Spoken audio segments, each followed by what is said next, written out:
अस्सलाम वालेकुम।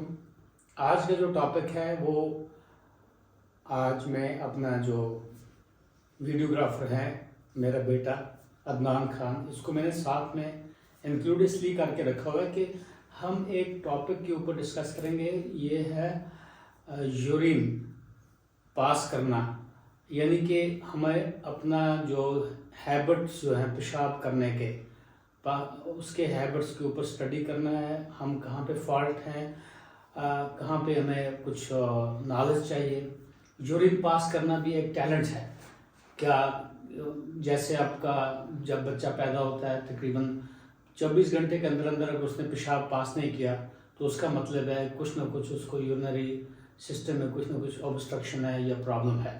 और ख़ासकर छोटा बच्चा अगर यूरिन पास नहीं करता है तो न्यूनेट जिसको हम बताते हैं, तो उस वक्त क्या करना है, कभी कभी कोल्ड स्पॉन्जिंग वहाँ पे एब्डामन के ऊपर, पेट के ऊपर एक ठंडा कपड़ा लगाना पड़ता है, तो जिससे की वजह से वो यूरिन पास कर लेता है।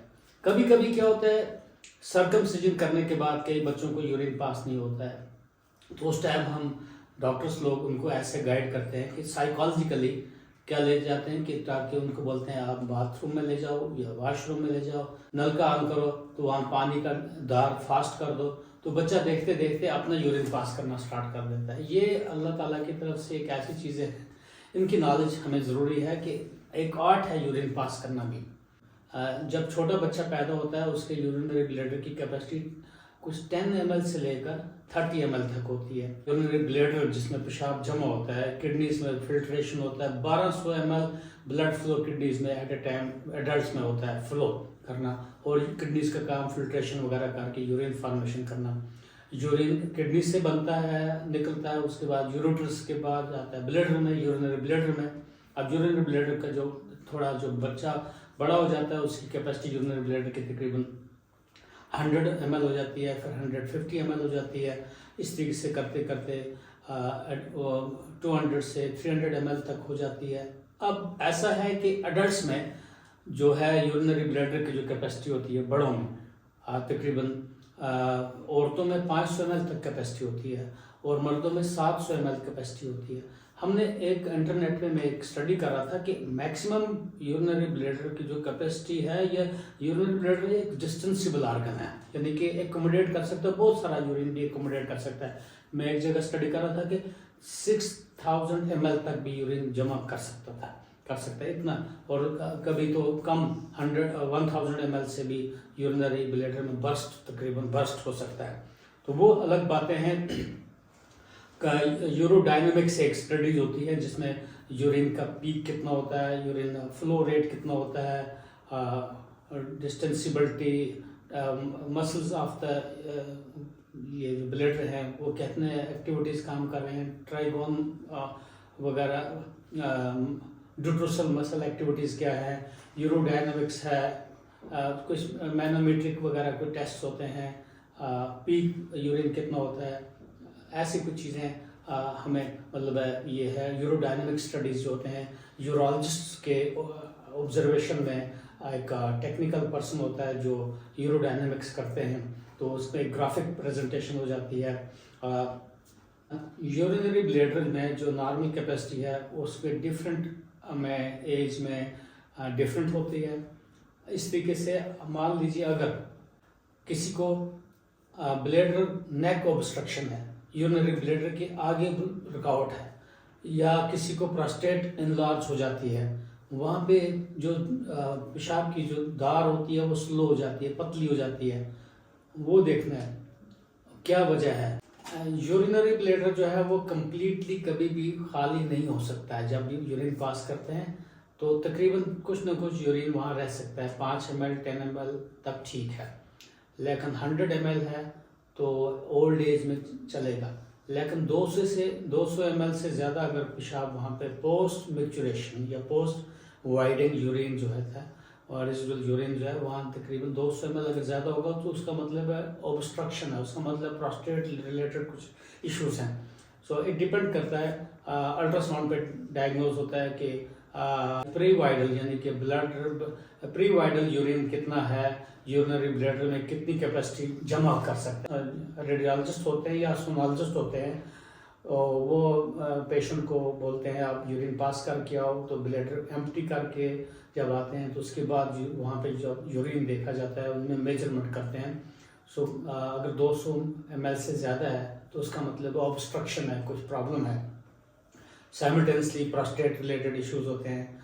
खासकर मैं यूरिन के बारे में ये बताऊंगा कि जब मान लो छोटा बच्चा पेशाब करने जाता है, उसके लिए एक टैलेंट चाहिए, आर्ट चाहिए। जब आप वॉशरूम में जाते हो तो आपको क्या करना है, कंप्लीट कोशिश करनी है ब्लैडर खाली करने की।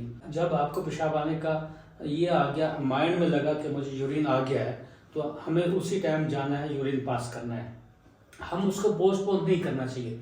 बोलेंगे, खासकर मान लो कभी मैं किसी जगह मीटिंग में बैठा हूँ या किसी जगह कोई डिस्कस करते हैं, हम पोस्टपोन करते हैं, यानी कि बोलते हैं अभी पेशाब नहीं करेंगे, बाद में करेंगे, बाद में करेंगे। तो उसमें क्या होता है कि वहाँ पे यूरिन ज़्यादा जमा हो सकता है, बैक प्रेशर हो सकता है, किडनीज तक तकरीबन जा सकता है। सो जब आपको ये आ गया आइडिया कि हाँ यूरिन फॉर्मेशन है, तो अर्ज जो होती है, जैसे यूरिनरी ब्लैडर में अगर 200 से 300 ml यूरिन जमा हो जाता है, एक अर्ज पैदा हो जाती है। छोटे बच्चों में 100 से 200 ml तक जब यूरिन जमा हो जाता है तो वो पेशाब करने की उनको ख्वाहिश होती है, हाजत होती है।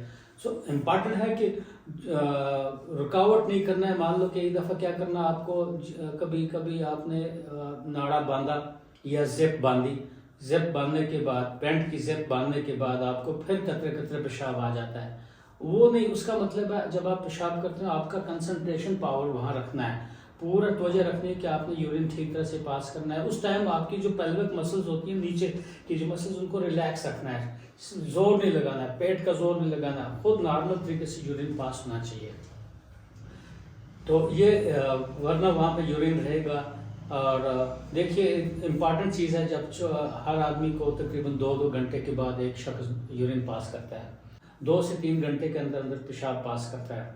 अगर उससे कम करेगा, यानी कि 1 घंटे के बाद पेशाब आ गया, उसका मतलब है 24 घंटे में 12 दफ़ा यूरिन पास करेगा। वो भी एक देखना है कि लॉजिक क्या है, 12 दफ़ा किया, क्या हाइड्रेशन ज़्यादा की थी, बहुत ज़्यादा फ्लूइड लिया था। लेकिन कई दफ़ा ऐसा होता है उनमें यूरिनरी इन्फेक्शन होती है, यूरिनरी सेप्सिस कुछ होता है, वो चीज़ें अंडरस्टैंड करनी है। हाँ, प्रेगनेंसी में क्या होता है, कोई ज़्यादा फ्रीक्वेंसी ऑफ यूरिन पहले 2-3 हफ्ते में यूरिनरी फ्रीक्वेंसी ज़्यादा हो सकती है। कुछ रीजंस हैं जिनमें यूरिन फॉर्मेशन ज़्यादा होता है।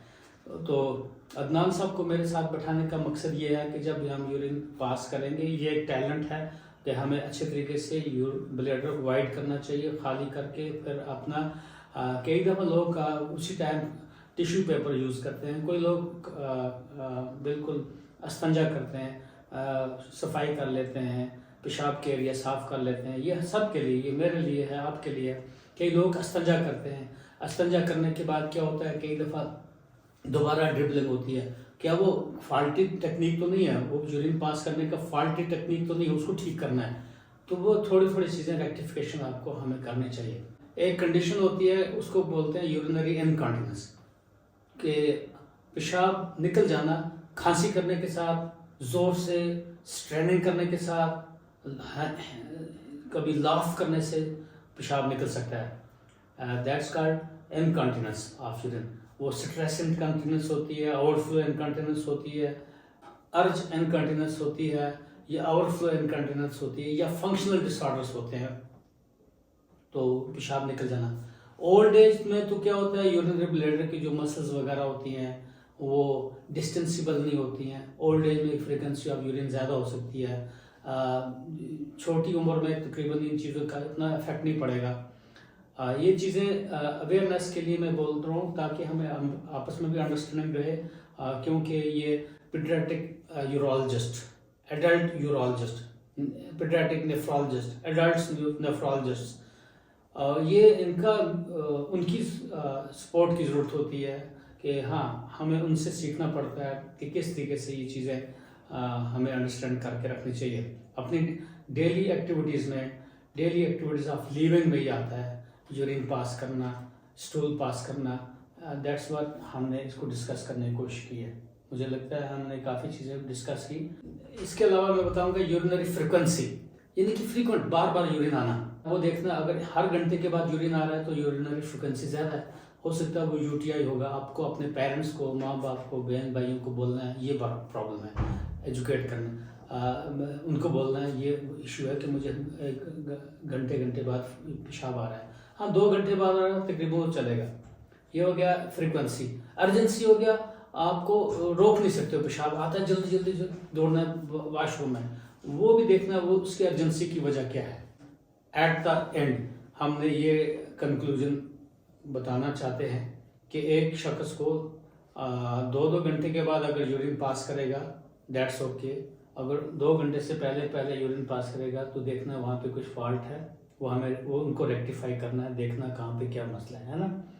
ऑल दो ये कंप्लेंट्स हैं, जनरली ये नॉलेज के लिए हमने अवेयर करने की कोशिश किया।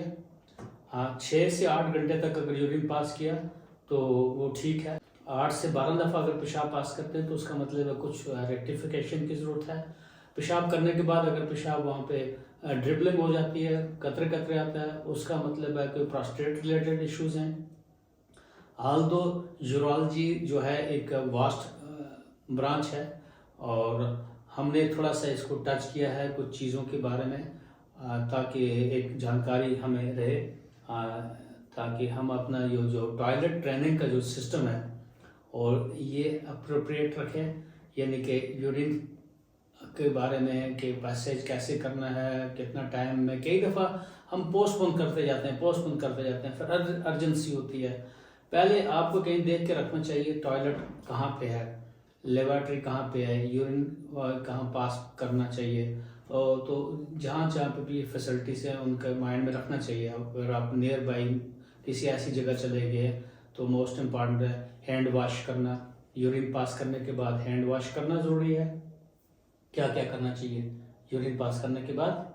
हैंड वॉश करना चाहिए, और प्राइवेट एरिया जो है पेशाब के एरिया वो भी आदमी पानी डालना है, साफ कर सकते हैं। और कई दफ़ा इस्तिंजा भी करना चाहिए, इसलिए कि हम पाक साफ रहेंगे। मुझे लगता है आज का ये इंटरेक्टिव वीडियो जो है अदनान साहब के साथ हमने ये नॉलेज के लिए किया ताकि हमें जानकारी रहे, ताकि कुछ चीज़ हम मिस ना करें, हमारे हैबिट्स ठीक रहें। तो पता एक चीज़ है कि ठंड में, सर्दियों में तकरीबन यूरिन फॉर्मेशन ज़्यादा हो सकता है। सर्दियाँ हो या गर्मियाँ हो, हमें पानी की मिकदार बराबर लेनी चाहिए। हाँ बिल्कुल, जितना हमें रिक्वायर्ड है तकरीबन उतना। 1 घंटे में 4 गिलास से ज़्यादा पानी भी नहीं पीना है, 24 घंटे में 4 गिलास से कम पानी भी नहीं पीना है। तो इसी मैसेज के साथ हम और ऐसे इंटरेक्टिव वीडियो आपसे शेयर करने की कोशिश करेंगे।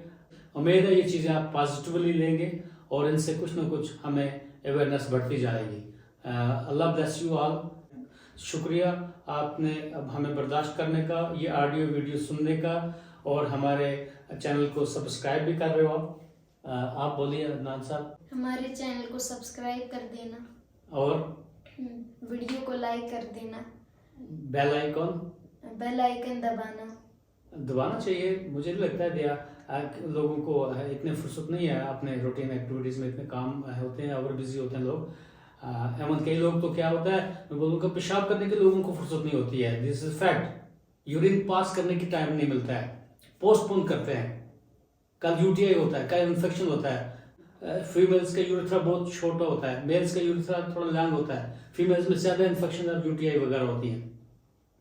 सो अगर चांस मिला वाकई इनकी बात सुनना, आप यूट्यूब हमारा जो है इसको चैनल को लाइक और सब्सक्राइब करना। We will be thankful to you. Allah bless you all. खुदा हाफिज़।